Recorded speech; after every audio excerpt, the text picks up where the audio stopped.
How to easily get free coins in Webtoon.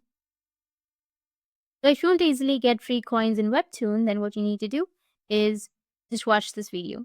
If you're looking to earn coins without spending money, then one way to get free coins is by reading comics. You need to search for Webtoon and then go with the official website. Just tap on the Canvas section in the app, which is right here. If you read 30 Canvas comics every Sunday, you'll be eligible to receive free coins from the Webtoon. You can choose any Canvas comic to read, and you don't have to stick to just one. Just make sure the total is 30 by the end of the day.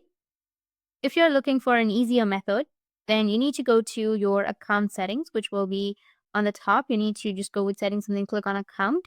Scroll down until you find the promotion code section or the redeem code section, which is right here. Tap on it and you'll be able to enter a promo code.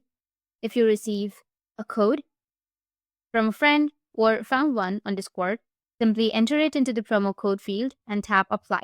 So these are the couple of ways, and if you have any questions, feel free to comment below. Thanks for watching.